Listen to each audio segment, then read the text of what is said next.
Closed captioning for Justice and Law Weekly is provided in part by the Clifford Law Offices in support of quality public television for the Chicago area.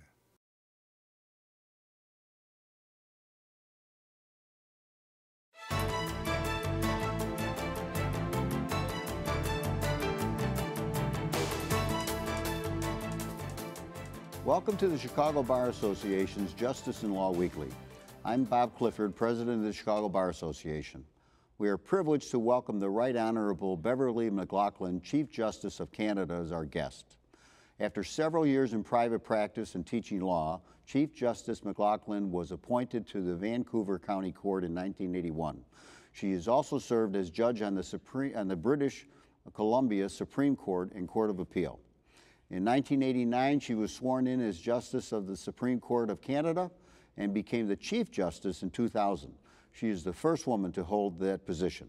Chief Justice McLachlin has authored many articles and 2 books and is the recipient of 31 honorary degrees. She has received numerous distinguished awards, including being a Commander of the French Legion of Honor in 2007. Chief Justice, thank you so much for being with us today. It's a pleasure to be with you. What brings you to Chicago? Well, I'm a guest of the John Marshall Law School, and I'm giving a couple of lectures and meeting with the students there, so that's the first thing. The second thing is that my husband and I are very fond of Chicago, and it doesn't take much to get us down here. Well, thank you so much, and you got lucky. We're having some good weather, and you know, Mayor Emanuel is working hard to make the city clean and bright, so we're glad you're here. Thank you. A week or so ago, I was in the Supreme Court of the United States in Washington, where I had the privilege of being the movant for a bunch of Chicago bar members as new admittees to the court. And I sat in that courtroom and looked around, and it was an incredible experience, quite intimidating. And I've had the privilege of seeing your court as well, and wow, it's an amazing place. I mean, how do you pinch yourself every day you show up there? Absolutely, absolutely. What am I doing here? There we go. Do you hear a lot of cases every year? Yeah, we hear between 75 and 80, 82. It varies a little bit from year to year. Yeah, you've done something, and I think it was you who did this. You believe in transparency. You've opened up the court proceedings to the people. How did you do that? Well, I can't claim authorship of that. When I came to the court in '89, they were starting an experiment, and we had debates about it. I was always on the side of trying it. So we set up stationary cameras in each corner of the courtroom. They don't interfere at all with our proceedings. We aren't even aware they're there. We never think about it. And this feeds TV out to our public television, CPAC, as well. We web stream now, so that if you're sitting in a classroom in a law school in Canada and there's a case going on in the Supreme Court, the professor can say, well, open up your computers and watch the Supreme Court, and what did you think about that, and how was the advocacy, and so on. Wow, that's pretty amazing.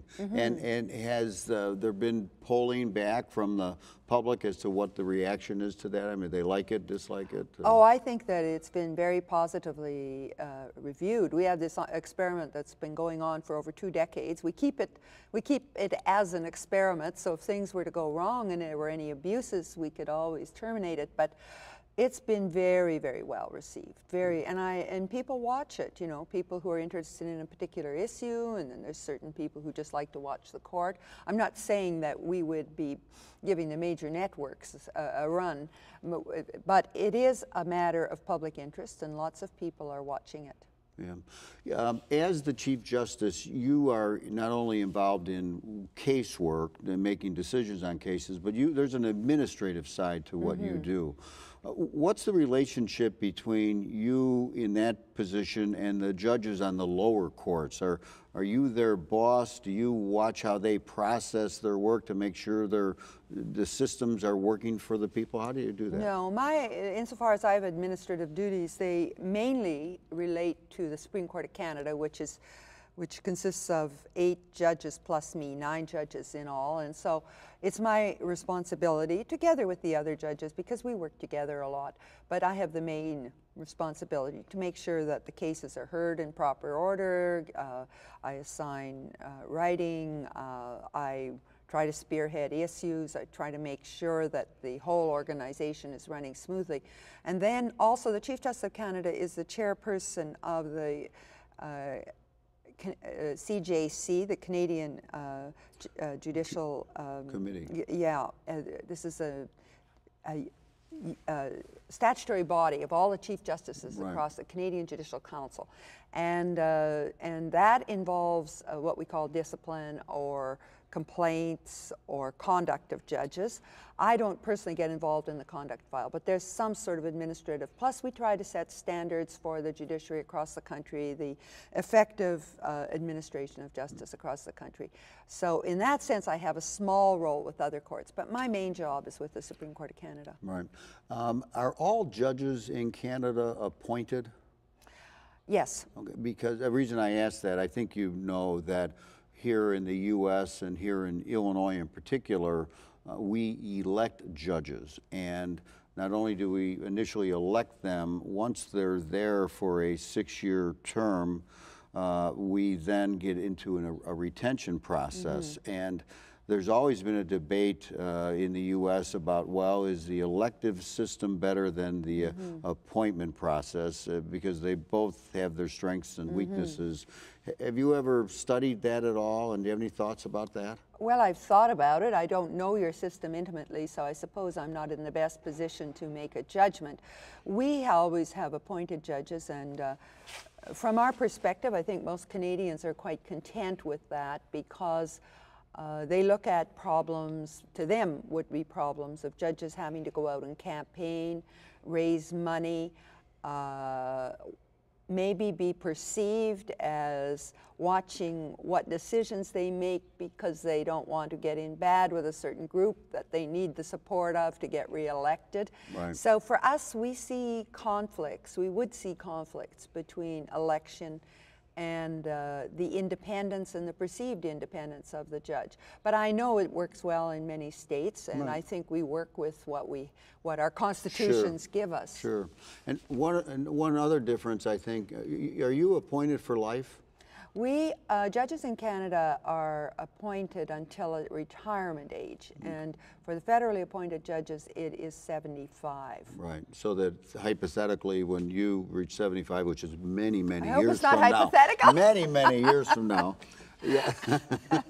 But we just had a case here in Illinois where one of our judges challenged a age restriction on retirement, and our Supreme Court said he was right, and so now, yeah, so Very come on over here. We interesting. could fix you up. You could be doing this until you're 110. You know? Well, we had a bit of a court challenge in Canada on we have a federal court, which is not like your federal courts, but they are occupied with mainly business or work that emanates from the federal government side of things. And they were using some supernumerary judges who were over 75, and the court decided they could not do that anymore. So that was the way our jurisprudence went. We really haven't had a judicial challenge in Canada on the basis of age, but I'll look at that decision with interest. You should. I'll bring a copy of it for you. There we go. You know, it's interesting to me. Americans feel such a close affinity to Canadians, and I hope vice versa. Absolutely. But what do you think are the key societal differences, though, between Canada and the U.S.? When you come here, like, how do you feel that it's different than being up in Ottawa or Montreal? In many ways, things are very similar, but I think I sense a different, subtle but very real approach to governance and what we think is of fundamental importance in governance. I would say that in the United States, one senses more individualism, more do it for yourself, every person for themselves. I know there are many great social programs and all that, but there is this more individualistic thrust that each person is out there on their own and they have the right to be on their own and so on. In Canada, we have, we're a little closer to what they call the social liberal democracy model, where we accept that for for the most part, the government does performs very important functions in society. The questioning of the role of government, less government movement, that doesn't seem to be resonating in Canada at all. People are aware of excess government and bureaucracy and so on, but they accept a role for the government in healthcare, for example, in all sorts of fields, more readily perhaps than some parts of the United States. Right. You have national health care in Canada? We have had since the 1960s. Does it work well in your view? I think it works very well in the view of most Canadians. They like it a lot. And it's almost become a defining feature of being a Canadian. Canadians cling to that. There is never a debate about even thinking about getting rid of it. It just, with any party, it just is so much part of what we think of ourselves as having. And Do cases involving health care reach your court ever? Rarely, because the basic provision of health care is guaranteed to everybody. And so there's no arguments about do I get access or not. But we did have a case once which involved a gentleman who said the public system wasn't working for him, and he wanted to be able to buy insurance so that he could have private services. And the province he was in, I don't think this is widespread across Canada, but at the time the province he was in, Quebec, had a prohibition on buying private insurance, and we struck that down. We said he should be able to do that. So that's about our only case on access to medical care. Speaking of the public and being engaged with the court, in my readings about your court, I looked at some blogs, and just like I felt like I was at home, because there are a lot of the citizens, they're not bashful and taking shots at you and your colleagues. But that's okay. That's a free society. I try not to read the blogs. They don't exactly make your day. But but that's right. I mean, I believe that. It's part of democracy and a free society that people have discussions and debate about the decisions that are made, whether they're made by, in our case, Parliament and the legislatures or the judges. I hope that at the end of the day there's a respect for the institution that comes through somehow. There's a line between criticizing the decision and criticizing the institution. Sometimes that blurs, and we have to accept that too. But I do believe that our institutions, our fundamental institutions, such as our courts, are very important to our society, and they have to be maintained, even if we don't always agree with a particular decision. Sure. New subject, if I may. You mentioned earlier that you're here and you're giving a couple of lectures on any particular subject matter of fondness for you, of special interest to you? Or I try to choose things that may resonate, as you say. It's not difficult. There's so many commonalities in our two countries. But today I'm going to give a lecture on the use of comparative law from other countries in a court's decision-making. In the United States, this is an important difference. Many jurists and lawyers believe that it would be wrong to refer to or rely on decisions from Canada or England or other countries. In Canada, this is not the case at all. So I'm going to explore why we have a different approach to this, and a little bit the pros and cons.